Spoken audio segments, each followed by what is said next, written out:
Hi guys, and welcome back to another review, and today we're going to be checking out the latest release from the band To The Grave with their album Epilogue.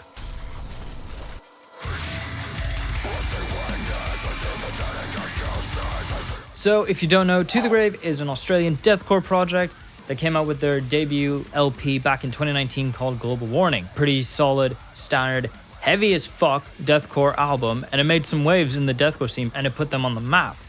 And now here in 2021, we sort of have, I guess, what you could say like the collector's edition or deluxe edition of that album called Epilogue, where we have all the tracks from 2019, but we also have some new fresh tracks as well to kind of act like DLC for this album. When it comes to the differences between Global Warning and this, one of the big ones is that there's a plethora of guest features on a lot of the tracks on this album. Some of them definitely bring their own flavor, their own taste, and really bolster the overall sound that the track had and made it even better in some cases. For instance, Wastage, where we had Taylor Barber from Left to Suffer bringing his chops on it before the final breakdown, and it just worked so goddamn well. I didn't think that track could get heavier, but it did. Also on tracks like Skins Like Pigs, we have Reese Peters bringing his own gnarly, disgusting vocal stylings that just added on to the overall deluge of disgustingness, which it was just a disgusting song to listen to start to finish. But that is a good thing,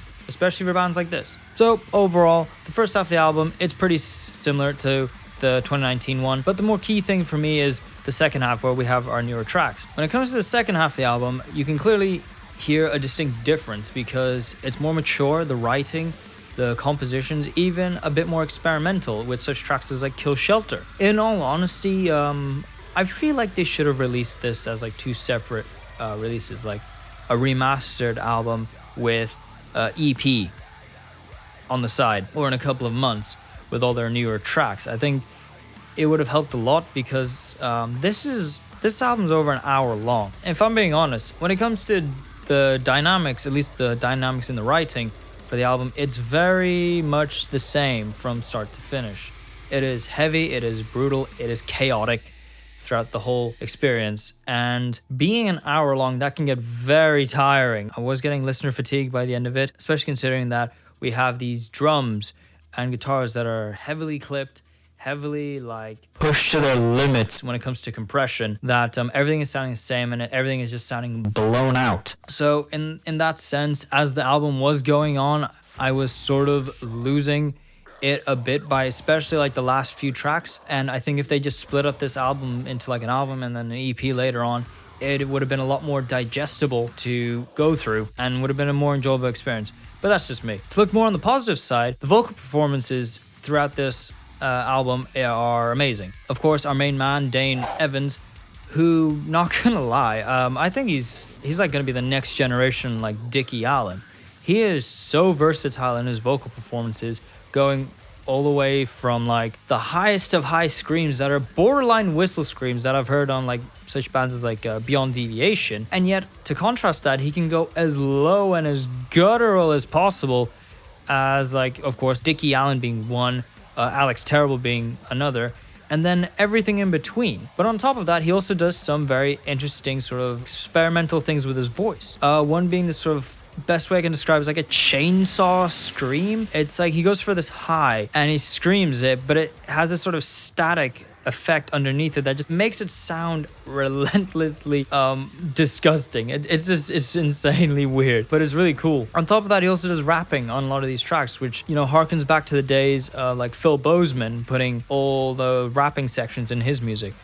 While here he does it for more of his high screams and it really pulls it off. I think it's really cool what he does, and I think his vocal deliveries are just outstanding, and then definitely one of the things that really highlights this band, his vocals. The music side of it is that when looking up reviews for this album to talk about myself, there was this distinct talk about it being sort of a combination of Humanity's Last Breath, Lorna Shore, and Aversion's Crown, all bands that have a very distinct style and a very distinct sound when it comes to the deathcore genre, and all have their own sort of like subgenre where they sort of lead in those. And to combine all those things into one project, it is difficult.